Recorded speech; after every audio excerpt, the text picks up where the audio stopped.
तो दोस्तों आज का जो वीडियो है इसमें हम बात करने वाले हैं खास करके सैमसंग फाइनेंस लॉक हो या अदर वे कोई सा भी लॉक।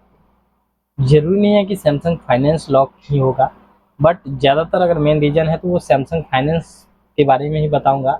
और बहुत बार ये होता है ना कि आपके पास या फिर मेरे पास कस्टमर आ जाता है फाइनेंस लॉक तोड़वाने के लिए, तो वो क्यों आता है पता है?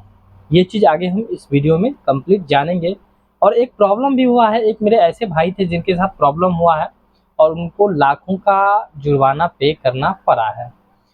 नमस्कार दोस्तों, मेरा नाम है रोहित और आप देख रहे हैं रोहित मोबाइल यूट्यूब चैनल। तो दोस्तों आज का जो वीडियो है इसमें जैसा कि हम बात किए हैं पहले कि जो सैमसंग फाइनेंस लॉक होता है हमारे पास भी आता है, आपके पास भी आता है, या बहुत मेरे ऐसे भाई हैं, बहुत मेरे ऐसे दुकानदार भाई हैं, उनके पास कस्टमर फ़ोन लेकर पहुंचता है कि भैया इस फ़ोन का लॉक हमें तोड़वाना है। देख सकते हैं ये मेरे पास अभी जो है सैमसंग का ही फ़ोन है, बट ज़रूरी नहीं है कि सभी फ़ोन में फाइनेंस लॉक है।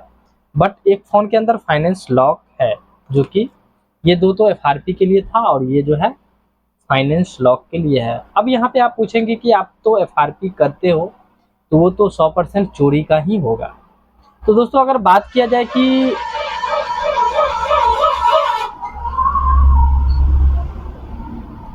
तो अगर आप लोग ये सोच रहे हैं कि हम बिना बिल का या फिर बिना डब्बे का या बिना सबूत का अगर किसी कस्टमर का एफआरपी कर रहे हैं तो वो आप गलत सोच रहे हैं, क्योंकि हम जब तक ये नहीं देखते, भले ही हम उस फ़ोन को हाथ ना लगाएं, तभी हाथ लगाएंगे जबकि कस्टमर से पहले ये पूछ लेते हैं, भाई आप तो ये फ़ोन अनलॉकिंग करवाने आए हो, क्या ये आपका फ़ोन है? सबसे पहले तो ये पूछ लेते हैं, क्या ये आप कहीं से लाए हो, ये चोरी का तो नहीं है? अगर वो बंदा हल्का सा भी डरा तो समझ लीजिए वो फ़ोन चोरी का है। बट मेरे पास आज जो ये दो फ़ोन देखे हैं वो जेन्युइन बंदा का है, ऐसा नहीं कि ये चोरी का है, क्योंकि उसके पास ऑलरेडी कुछ बातों से, अगर आप कस्टमर से जब बात करते हैं ना तो थोड़ा सा टाइट होके, जो हम लोगों का होता है करेक्ट माइंड में अगर बात करेंगे तो वो समझ जाएगा और वो ऑटोमेटिक डर जाएगा। ठीक है, तो आप ये चीज़ समझ सकते हैं कि यहाँ पे ये फ़ोन जो है चोरी का है या फिर नहीं है, क्योंकि ऑलरेडी मेरे एक ऐसे भाई हैं जिनके साथ हो चुका है, वो मेरा रिश्तेदार ही होगा, शायद ऐसा हम बोल देते हैं, मेरे मामी का लड़का था। बट वो फ़ोन लिया था और उस कंडीशन में वो पकड़ाया था, बट अगर लॉक जो तोड़ता है वो भी फंस सकता है। ऑलरेडी वो एक दुकानदार था और दुकान छोड़ चुका है फिलहाल अभी, और वो एक कस्टमर से जो है वो फ़ोन परचेज कर लिया। ठीक है, वो कस्टमर नहीं बोलेंगे उसको, क्योंकि वो ऑलरेडी वो दुकान छोड़ चुका है, बाहर ही था, कहीं और का कस्टमर उनके गांव गया था, यानी उनका वहाँ पे अपना एक रिलेशन था और वहाँ गया था। वहाँ पे जाने के क्रम में वो फ़ोन जो है उन्हीं के गांव में उनके हाथ बेच दिया, तो वो खुद से लॉक तोड़ के और फ़ोन यूज करने लगा। यूज करने के कुछ दिनों के बाद ही उसके सिम पे कॉल आ गया, यानी उसके मोबाइल पे कॉल आ गया, क्योंकि जब वो फ़ोन अनलॉकिंग किया तो खुद अपना सिम डालकर यूज करने लगा था और फिर उनके मोबाइल पे कॉल आ गया। कॉल आने के बाद जो है वो गया वहाँ पे और वहाँ उनको लाखों रुपए का खर्चा पड़ा।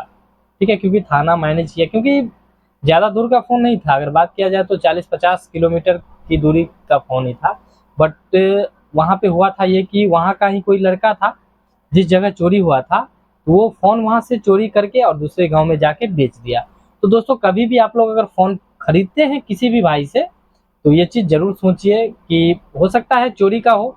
ज़रूरी ये नहीं है कि ये फ़ोन चोरी का है, 100% ये नहीं है कि इस पे क्लेम हो ही गया होगा, और ये बात आप कह भी नहीं सकते हैं कि इस पे क्लेम नहीं है, क्योंकि अगर मान लीजिए मेरा फ़ोन चोरी हुआ है, हम थाने में जाकर अपना कंप्लेन दर्ज करवाए हैं और कंप्लेन दर्ज करवाने के बाद जो है अगर मान लीजिए पुलिस वाला ट्रैकिंग में डाल दिया है, तो जब भी इस फ़ोन को हम अनलॉक करके या जैसे भी इसके अंदर सिम डालेंगे तो क्या होगा, ट्रेसिंग हो जाएगा और उनके मोबाइल पे जो है ऑलरेडी मैसेज, मेरा नंबर चला जाएगा, नाम पता सब कुछ चला जाएगा, तो उस कंडीशन में आप पकड़े जाएंगे। अगर ये वीडियो मेरा आप एक दुकानदार देख रहे हैं तो भी, या फिर एक कस्टमर देख रहे हैं, क्योंकि मेरे पास बहुत ऐसे भाई हैं, कस्टमर भाई हैं जो हमें मैसेज करते हैं। आज भी मेरे पास एक ऐसा मैसेज आया है, मैं आपको दिखाना चाहूँगा अपने मोबाइल पे, जो कि वो फाइनेंस लॉक ही था और मैं दिखाता हूँ वो फाइनेंस लॉक आखिर था किससे। दोस्तों यहाँ पे हम, मेरा टॉपिक कुछ और था बट बात इसलिए हम बता दिए क्योंकि हो सकता है आगे आपका बारी हो और आप फंस सकते हैं। वैसे तो बहुत मेरे ऐसे भाई हैं जो ऑलरेडी इस नियम को लेकर चलते हैं कि भाई देखिए होता है यहाँ पे क्या पता है, हम दुकानदार भाई अगर आपस में मिल जाए ना तो ये प्रॉब्लम का सामना ही नहीं करना पड़ेगा, ठीक है। क्योंकि हम अगर वो काम नहीं करके दिए तो मेरा पड़ोसी है वो करके देगा, फिर आप वो काम करके नहीं दिए हैं तो हम ये बात समझ रहे हैं कि आप नहीं करके देंगे तो अगला तो कर ही देगा। तो इस कंडीशन में आप या फिर हम कर देते हैं काम। आज भी मेरे पास एक मैसेज आया फाइनेंस लॉक के लिए, तो उनको हम डायरेक्टली मना कर दिए। कोई कस्टमर ही था तो उनको वो बोल रहा था भाई ऑनलाइन कर दीजिए, ऑनलाइन होता है। बट हम उनको डायरेक्टली मना किए कि भाई फाइनेंस लॉक नहीं होगा, आप अपना इसका पेमेंट करवा दो, फिर जाके आपका फ़ोन खुल जाएगा। अब यहाँ पे हम बात ये कर लेते हैं कि आखिर फाइनेंस लॉक लगता क्यों है? क्योंकि कुछ मेरे ऐसे कस्टमर भाई हैं जो हमें कमेंट करते हैं। इससे पहले एक फाइनेंस पे वीडियो बना हुआ है, उस पे जाके कमेंट करते थे कि मान लीजिए ये फाइनेंस लॉक लगता क्यों है? बहुत मेरे ऐसे कस्टमर भाई हैं जो नहीं जानते हैं। तो दोस्तों यहाँ पे फाइनेंस लॉक, इसका मतलब तो आप भी समझते हैं कि ये फ़ोन आप फाइनेंस पे जाके लिए हैं और फाइनेंस पे लेने के बाद अगर आप उसका पेमेंट जो होता है, जो ईएमआई होता है, समय पे पेमेंट नहीं करेंगे तो क्या होगा, फ़ोन आपका लॉक हो जाएगा, जो कि सैमसंग में होता है। बजाज वगैरह में तो ये होता है कि अगर उसका पेमेंट आप नहीं किए हो तो वो बजाज का जो आदमी होता है वो आपके घर पे जाके पेमेंट वसूली करेगा।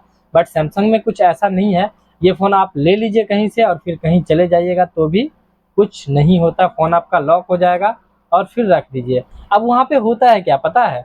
अब मान लीजिए फ़ोन हम सैमसंग से ले लिए, 1 या 2 बार इसका ईएमआई पे किए और उसके बाद जाकर के हम समय पे इसका पेमेंट नहीं किया। अब मान लेते हैं इस महीना हम इसका पेमेंट नहीं किए हैं ना, तो फाइन भी लगेगा। फाइन लगने के बाद जो है क्या होगा, जो आपका ईएमआई है और उसके फाइन है, उसका जो फाइन है दोनों पेमेंट करना होगा। लेकिन यहाँ पे यही बात होता है कि आदमी मोबाइल लेके 2-3 महीना, 4 महीना, 5 महीना छोड़ देता है।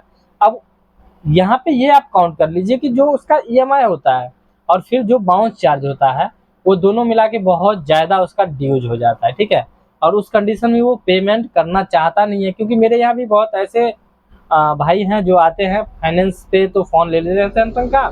और मेरे बगल का भी आजकल में भी आया कि भाई इसका अनलॉक कर दीजिए, बट उनको हम डायरेक्टली मना किए, भाई इसका पेमेंट आप कर दीजिए, फिर आपका फ़ोन ऑटोमेटिक ओपन हो जाएगा। दोस्तों ऐसा नहीं कहेंगे कि फाइनेंस लॉक अनलॉक नहीं होता है, क्योंकि मेरे ऐसे बहुत ज़्यादातर मेरे ऐसे भाई हैं जो अभी भी फाइनेंस लॉक करते हैं, इजीली करते हैं, परमानेंट काम करके देते हैं। और अपडेट करने के बाद भी, यानी ऑटो अपडेट ऑटोमेटिक लिखा हुआ रहता है और सिर्फ आप फॉर्मेट फ्लैशिंग मत कीजिए, फ़ोन को इजीली यूज कर सकते हैं, ऐसा भी होता है। बट ये लीगल तरीका नहीं है दोस्तों, इनलीगल है। क्योंकि यहाँ पे हम ऑलरेडी आपको बता दें कि अगर मान लीजिए आपका पेमेंट कोई ले ले और पेमेंट लेने के बाद वो जो है आपका पेमेंट नहीं दे, तो फिर आपको कैसा लगेगा? बस सेम बात है भाई, अगर सैमसंग फ़ोन देती है आपको, सैमसंग कंपनी, तो उसको भी तो पेमेंट चाहिए। और यही कंडीशन में कस्टमर जो है आ जाता है, भाई इसका फाइनेंस लॉक तोड़ दीजिए। भाई जेन्युइन कस्टमर का भी होता है ना, तो भी वो पेमेंट नहीं भरना चाहता है, क्योंकि क्या बोले इससे पहले कि ईएमआई और बाउंस चार्ज मिला के सीधे बहुत ज़्यादा हो जाता है ना, तो उसको ऐसा लगता है यार, अब मान लीजिए फ़ोन है मेरा 10,000 का, एक आध दो ईएमआई पे करने के बाद अब उतना का फिर से उसके ऊपर चढ़ गया, तो वो पेमेंट नहीं करता है और इसी कारण आपके पास आ जाता है फाइनेंस अनलॉक करवाने के लिए। तो दोस्तों कभी भी आप अनलॉकिंग मत कीजिए, ये कोशिश कीजिए। बाकी करते हैं तो वो तो आप जानिए, क्योंकि हो सकता है किसी दिन आप मान लीजिए इस फ़ोन में 1,000 रुपये कमाए, 2,000 रुपये कमाते हैं और किसी दिन आप पकड़ा गए या फिर हम पकड़ा गए तो लाखों का पे करना पड़ सकता है। जैसा कि मेरे रिश्तेदार, वो जो लड़का था इससे पहले जैसा कि हम बोले हैं आपको कि वो मेरे मामा जी के लड़का था और उनके उनके साथ ही ये प्रॉब्लम आया था। ठीक है दोस्तों, तो यहाँ पे ये चीज़ आप समझ गए हैं कि फाइनेंस लॉक आखिर क्यों कस्टमर लेके आता है तोड़वाने के लिए। ये कस्टमर के लिए था, बाकी दुकानदार भाई तो ऑलरेडी जानते हैं। अब फाइनेंस की बात किया जाए तो यहाँ पे बहुत सारा कंपनी है फाइनेंस का, जरूरी नहीं है कि सैमसंग का ही होगा। अब मान लीजिए फ्लिपकार्ट से भी फाइनेंस होता है, इसके बाद अगर मान लिया जाए तो बजाज से होता है, और भी बहुत सारा कंपनी है, टीवीएस से होता है, होम क्रेडिट से होता है। तो टीवीएस भी मान लीजिए फ़ोन को लॉक करता है, होम क्रेडिट से हुआ तो वो भी लॉक करता है। अभी तो मान लीजिए गाँव घर में एक अपना लोन भी होता है, मान लीजिए बहुत सारा ऐसा होता है लोन की, वो आपके फ़ोन को लॉक कर सकता है इजीली। मान लीजिए वहाँ पे उससे आप फ़ोन ले लिए हैं और पेमेंट समय पे नहीं दिया तो क्या होगा, पेमेंट फ़ोन को जो है वो लॉक कर देगा। तो दोस्तों यहाँ पे बहुत मेरे ऐसे भाई होंगे, उनका सवाल होगा कि फाइनेंस लॉक अनलॉक करते कैसे हैं? तो भाई देखिए, सबका अपना अपना एक क्रैक होता है। अब मान लेते हैं ऐसा ही हम मानते हैं कि विंडोज जो होता है ना, तो जेन्युइन तरीका से तो सभी भाई नहीं यूज करते हैं ना, कुछ भाई क्रैक भी यूज करते हैं, हम भी क्रैक यूज करते हैं, ज़्यादातर क्रैक यूज करते हैं। लेकिन चलिए भाई वो एक अलग बात है, बट अगर फ़ोन का बात किया जाए तो एक तरह से वो भी क्रैक कर देता है, ठीक है। इसको क्रैक करके और उसके बाद जा करके इसका बाईपास कर दिया जाता है, और उसके बाद जा करके ये फ़ोन जो है क्या होता है, फाइनेंस इसका अनलॉक हो जाता है और फिर फ़ोन यूज में आ जाता है। लेकिन दोस्तों ये लीगल तरीका नहीं है, आप कभी भी इसमें फंस सकते हैं। अगर मान लीजिए आप उस फ़ोन का अनलॉकिंग किए हैं तो आप भी फंस सकते हैं, या जो कस्टमर यूज कर रहा है वो भी फंस सकता है। तो कभी भी सही तरीके से काम कीजिए। चाहे दोस्तों यहाँ पे आप एफआरपी कीजिए एनीवे कोई सा भी फ़ोन का, ओप्पो हो, वीवो हो, टेक्नो हो, एनीवे कोई सा भी फ़ोन का अगर काम करते हैं अनलॉकिंग का, तो इस बात का ज़रूर ध्यान रखें। बाकी दोस्तों अगर सैमसंग का जैसे कि फाइनेंस लॉक की बात किया जाए, तो बहुत सारा टूल में भी आ चुका है, जैसा कि अनलॉक टूल है, यूएमटी है, उसमें भी अपडेट दे दिया गया है। उसकी वेबसाइट पे जब आप जाते हैं तो वहाँ पे आपको देखने के लिए मिल जाएगा। ठीक है दोस्तों, सो दोस्तों आज का जो ये वीडियो है बस यहीं पे एंड कर लेते हैं। बस यूँ ही एक बंदे के साथ ये प्रॉब्लम हो गया, और इसलिए हम ये बात आप लोगों के साथ शेयर किए कि ये काम मत कीजिए। क्योंकि इससे पहले जैसा कि आप लोगों को पता है, अजय भाई जो है इस बात को लेकर पता ना दिल्ली हाई कोर्ट पहुंचे, और उसके बाद जाकर क्या क्या हुआ। बाकी पार्ट 2 में एक वीडियो लेकर आऊंगा जो कि वहां पे क्या हुआ, क्या ये चीज़ चल सकता है मार्केट में या नहीं चल सकता है, इस पे भी एक वीडियो आप लोगों के लिए लाऊंगा। बाकी दोस्तों आप लोगों को किस टॉपिक पे वीडियो चाहिए नीचे कमेंट करके जरूर बताइए, आप लोगों के लिए उस टॉपिक पे वीडियो लेकर जरूर आऊंगा। चलिए दोस्तों आज का इस वीडियो को यहीं पे एंड कर लेते हैं। वीडियो पसंद आया तो वीडियो को लाइक कर दीजिए, चैनल पे नए हैं तो चैनल को सब्सक्राइब करके बेल आइकन प्रेस कर लीजिए। बाकी एक बात जरूर कहना चाहूँगा, कभी भी काम करते हैं सेफ्टी से कीजिए, क्योंकि हो सकता है आप भी फंस जाए और आपका अपना दुकान है वो बंद रहे, तो फिर आपका तो नुकसान ही नुकसान है। इसलिए दोस्तों 2 रुपया कम कमाइए लेकिन जेन्युइन तरीका से कमाइए, ताकि कभी भी फंसे ना। क्योंकि इससे पहले जैसा कि हम बात कर रहे हैं, मेरे बगल में कुशेश्वर स्थान है और वहाँ पे भी ये प्रॉब्लम हुआ था एक दुकानदार भाई के साथ। हो सकता है अगर कुशेश्वर स्थान के कुछ भाई देख रहे होंगे इस वीडियो को, तो नीचे कमेंट करके जरूर बताइए।